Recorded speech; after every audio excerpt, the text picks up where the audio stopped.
ఓం శ్రీమాత్రే నమః. మురుడేశ్వర్ దేవాలయము గోకర్ణం నుంచి 78 కిలోమీటర్ల దూరంలో అరేబియా మహాసముద్రం ఒడ్డున ఉంది. మంగళూరు నుంచి 178 కిలోమీటర్లు వస్తుంది.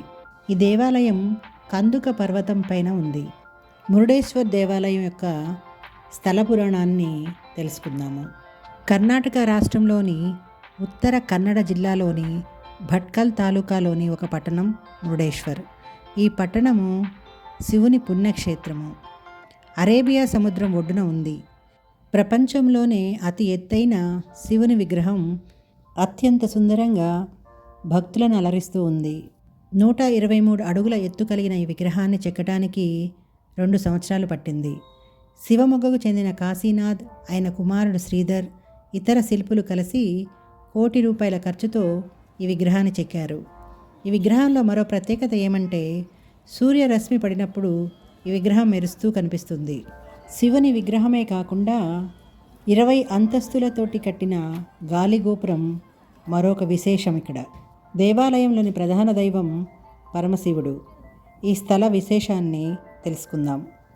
గోకర్ణ క్షేత్రానికి ఉన్న స్థల పురాణమే మురుడేశ్వర్ ప్రాంతానికి కూడా వర్తిస్తుంది. రావణాసురుడు వినాయకుని చేతిలో శివలింగాన్ని ఉంచి సంధ్యవార్చుకోవటానికి సముద్రపు ఒడ్డుకు వెళ్తాడు. గణపతి లింగాన్ని మోయలేనట్లుగా 3 సార్లు పిలిచి సంధ్య మధ్యలో ఉండటంతో రావణాసుడు రాకపోవటంతో వినాయకుడు లింగాన్ని భూమి మీద నిలుపుతాడు. ఇది పురాణ ఇతిహాస కథ. ఆత్మలింగాన్ని శ్రీలంకకు తీసుకెళ్లకుండా విష్ణువు తన మాయతో వినాయకుడి ద్వారా ఈ కార్యాన్ని పూర్తి చేస్తాడు. విష్ణు మాయతో ఇదంతా జరిగిందని రావణాసుడు గ్రహిస్తాడు. ఎంతో కోపోద్రిక్తుడై ఆత్మలింగాన్ని తన చేతులతో పెకలించటానికి ప్రయత్నం చేస్తాడు. ఆత్మలింగం పైనున్న కవచాన్ని విచ్ఛిన్నం చేసి విసిరివేస్తే గోకర్ణంకు 23 కిలోమీటర్ల దూరంలో సజ్జేశ్వర అనే ప్రాంతంలో పడుతుంది. లింగం పైనున్న మూత తొలగించి విసిరివేస్తే అది గోకర్ణంకు 27 కిలోమీటర్లో ఉన్న గుణేశ్వర్లో పడుతుంది. లింగం పైన వస్త్రాన్ని విసిరివేస్తే అది కందుక పర్వతం పైనున్న మృదేశ్వర్లో పడుతుంది. మృదేశ్వర్ కాలక్రమంలో మురుడేశ్వర్గా మారింది. అక్కడ పరమశివుణ్ణి ప్రతిష్ఠ చేసుకొని భక్తులు పూజిస్తున్నారు. అతి పురాతనమైన కోట ఒకటి మురుడేశ్వర్ దేవాలయం వెనక భాగంలో ఉంటుంది. ఈ కోటను హిందువు రాజులు పునరుద్ధరించారు. మురుడేశ్వర్ దేవాలయము ఆధ్యాత్మిక పరంగానే కాకుండా పర్యాటకులను విశేషంగా ఆకర్షిస్తుంది. పక్కనే విశాలమైన అరేబియా సముద్రం ఉంటుంది. ఈ దృశ్యం ప్రతి ఒక్కరిని మంత్రముగ్ధులను చేస్తుంది. 20 అంతస్తుల రాజగోపురం ఈ ఆలయానికి మరో ప్రత్యేకత. దీనిపైకి వెళ్ళి ఆలయాన్ని పూర్తిగా వీక్షించవచ్చు. అలాగే పక్కన ఉన్న సముద్రాన్ని ఆస్వాదించవచ్చు. గోపురం శిఖరం వరకు వెళ్ళడానికి 2 లిఫ్టులు ఉంటాయి. ఈ రాజగోపురం ఎత్తు 249 అడుగులు. ప్రపంచంలోనే అత్యంత ఎత్తైన రాజగోపురంగా ఇది ప్రసిద్ధిగాంచింది. ఆలయానికి వెళ్ళే మెట్ల దగ్గర 2 భారీ ఏనుగులు విగ్రహాలు ఉంటాయి. కందుక కొండ ఉపరితలంపై అనేక శిల్పాలు నిర్మించబడ్డాయి. వీటిలో గీతోపదేశము, సూర్యరథము మరియు రావణుడి నుండి ఆత్మలింగాన్ని స్వీకరించిన గణేశుడి శిల్పము ఉన్నాయి. మహాశివరాత్రి నాడు కర్ణాటక నుండే కాకుండా పొరుగు రాష్ట్రాల నుండి వేలాది మంది భక్తులు ఈ ఆలయాన్ని సందర్శించుకుంటారు. ఆలయ నిర్మాణం చాళుక్య మరియు కదంబ శిల్పాలతో ద్రావిడ నిర్మాణ శైలి నుండి ప్రేరణ పొందినట్టుగా గమనించవచ్చు. గర్భగుడి లోపల భూమికి 2 అడుగుల దిగువన ఉన్న శివలింగాన్ని దర్శించుకోవచ్చు.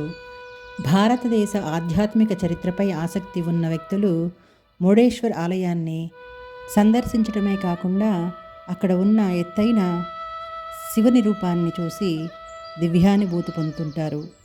మురుడేశ్వర్ ఆధ్యాత్మిక క్షేత్రంగానే కాకుండా పర్యాటకుల ప్రదేశంగా విశేషంగా ఆకట్టుకుంటూ ఉంది.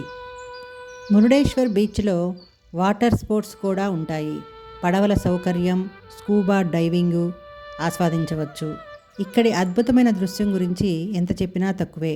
నేరుగా చూస్తేనే కానీ దాని అనుభూతి పొందగలుగుతాము. మురుడేశ్వర్ ఆలయ దర్శన సమయాలను గమనిస్తే ఉదయము 3 గంటల నుంచి మధ్యాహ్నం 1 గంట వరకు, తిరిగి మధ్యాహ్నం 3 గంటల నుంచి రాత్రి 8 గంటల వరకు ఆలయాన్ని సందర్శించడానికి సమయాన్ని కేటాయించారు. గోపురం పైకెక్కి చుట్టూ పరిసర ప్రాంతాలని వీక్షించటానికి లిఫ్టులు సాయంత్రం 3 గంటల నుంచి పనిచేస్తాయి. దేవాలయంలో దర్శనానికి సంప్రదాయ దుస్తులతో వస్తేనే అనుమతిస్తారు. పురుషులకు ధోతీలు మాత్రమే, స్త్రీలకు చీరలు, చుడిదార్లు అనుమతిస్తారు. అవి కాకుండా వెస్ట్రన్ వేర్ వేసుకుంటే దేవాలయంలోకి ఖచ్చితంగా అనుమతి లేదు. స్వామిని దర్శించుకోవడానికి వచ్చిన భక్తులందరికీ అన్నప్రసాదం దొరుకుతుంది.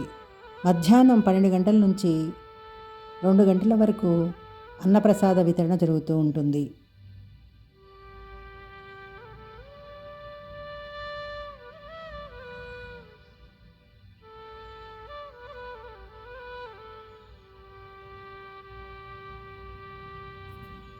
మరొక ఆధ్యాత్మిక విశేషంతో మళ్ళీ కలుద్దాం.